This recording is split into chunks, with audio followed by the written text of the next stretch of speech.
या ॲम्ब्युलन्सचा 10 वर्षासाठी 8,000 कोटीचा टेंडर काढला गेला केवळ 7 डेज इतक्या शॉर्ट नोटीसवर। आणि 10 वर्षासाठी तब्बल खरं तर कुठलाही टेंडर हा 3 वर्षाच्या पलीकडे ॲम्ब्युलन्सचा पुरवठ्याचा नसतो। याची सर्व कुठल्याही दृष्टीने तपासणी केली तरी हे काम 4,000 कोटीच्या वर जाऊ शकत नाही। परंतु तब्बल आरोग्य विभागाच्या मंत्र्यासह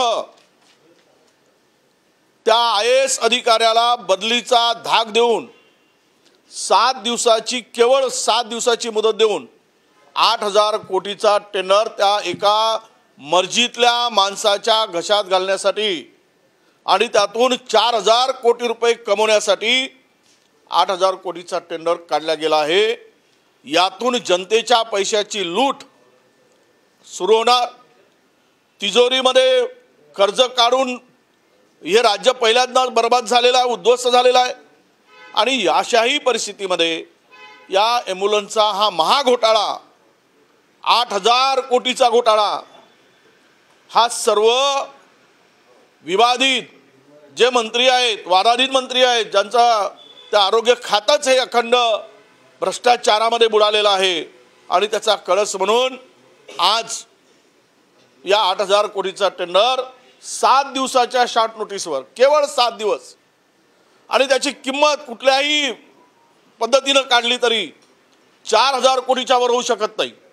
माझा दावा आहे कुठल्या एक्सपर्टला बसवा, कुणालाही बसवा, पण हे चाललं काय? लूट करण्याची पद्धत किती आहे?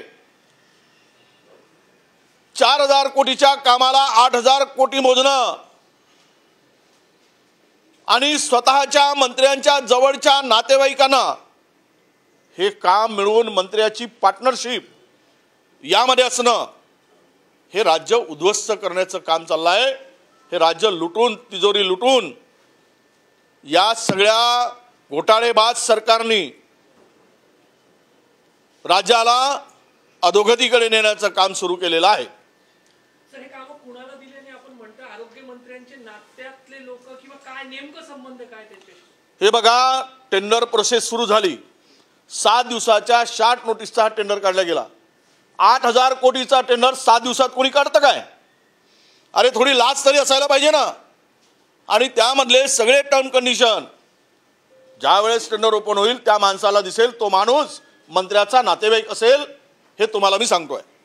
केव्हा ओपन होणार आहे टेंडर आणि या संदर्भात आपण काही हे तक्रार करणार आहे? मी तक्रार सुरू झाली आमचा, आम्ही ड्राफ्ट तयार झालेला आहे।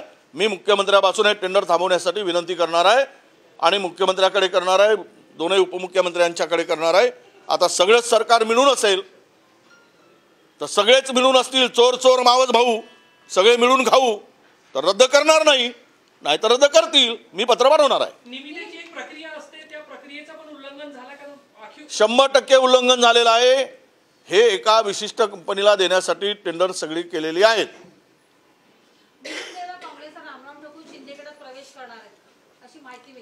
आज त्या माहितीला काही आधार नाही, चर्चा दुनियाभरचे लोक करत असतात।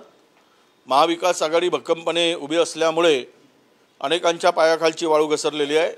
सर्वे महाविकास आघाडीच्या बाजूने असल्यामुळे महाविकास आघाडीला बदनाम करण्यासाठी, नेत्यांना बदनाम करण्यासाठी अशा प्रकारचे एक वावड्या या उठवल्या जातात। या काही वावड्या अशा आमच्याही अनेक काँग्रेसच्या नेत्यांच्या संदर्भात उठवल्या जातात। हे जाणून बुजून स्वतःची इबरत झाकण्यासाठी आणि केलेलं पाप जे आहे भ्रष्टाचाराच्या रूपानं ते त्याच्यावर पांघरून घालण्यासाठी अशा प्रकारच्या वावड्या उठवण्याचं काम सुरू झालेलं आहे। दक्षिण मुंबईची जागा उद्धव ठाकरे गट मागत आहे, त्यामुळे त्यांची ही नाराजी आहे। अजून काही फायनल झालेलं नाही। इंडियाच्या आघाडीमध्ये प्राथमिक चर्चा झाली, चर्चेची फेरी काही आपण गठबंधन सरकारमध्ये काही एका बैठकीमध्ये सगळे काही अंतिम होत नाही, त्याला अनेक बैठका घ्याव्या लागतात। काही जणांची मागणी जरी असली तरी ते काय अंतिम आत्तापर्यंत निर्णय झाला किंवा त्याच्यावर शिक्का लागला अशा प्रकारचा कुठलाही निर्णय झालेला नाही। लोकसभेची जागा जी आहे ती शरद पवार गट काँग्रेसला सोडण्याच्या तयारीत आहे असं कळतंय, काय समीकरण आहे? काँग्रेसची जागा अनेक जागा अदला बदल्यांची चर्चा आहेच आणि जिथे जिथे जो पक्ष मजबूत आहे त्या पक्षाला मेरिटवर त्या ठिकाणी ती जागा सोडावी असा एकूण आमच्या सगळ्यांचा एकमताने सूर आहे. आणि त्यातूनच जर ती जागेमध्ये त्यांना राष्ट्रवादींना ती जागा योग्य वाटत नसेल तर ती जागा त्यांनी सोडायची तयारी दर्शवली. सर, आपने आरोप किया है, बड़ा आरोप किया है महाराष्ट्र में घोटाले का, क्या पूरा मामला है? नहीं, पूरा मामला बहुत ही बड़ा ये महाघोटाला है. तबल ये हेल्थ डिपार्टमेंट में 8,000 करोड़ का घोटाला है. ये 10 साल के लिए टेंडर, एक जो एम्बुलेंस चलती है इमरजेंसी 108 नंबर की, उसका घोटाला है. ये काम कभी भी आज तक 3 साल के ऊपर दिया गया नहीं था. अब ये सरकार ने 10 साल के लिए टेंडर निकाला. इसकी वैल्यूएशन हमने एक्सपर्ट से निकाली, 4,000 करोड़ के ऊपर हो नहीं सकती. सब उसका प्रॉफिट जोड़कर भी 3,000 में 1,000 करोड़ का प्रॉफिट भी जोड़ दिया तो भी 4,000 के ऊपर नहीं हो सकती. ये सब काम 8,000 करोड़ में देने के लिए 8,000 करोड़ का टेंडर निकाला गया. और इसी के साथ इतने शार्ट नोटिस में ये टेंडर निकाला गया, 7 डेज के लिए, 7 दिन के लिए टेंडर निकाला गया और 7 दिन में ही ये टेंडर फाइनल होगा. इसके पीछे जो इस डिपार्टमेंट के लोग हैं, हमारे वहाँ के सेक्रेटरी के ऊपर भी प्रेशर डाला गया और सेक्रेटरी ने भी प्रेशर डाल के उनको भी धमकाया गया, ये मुझे पता चला है. और अपने रिलेटिव्स को देने के लिए ये सब काम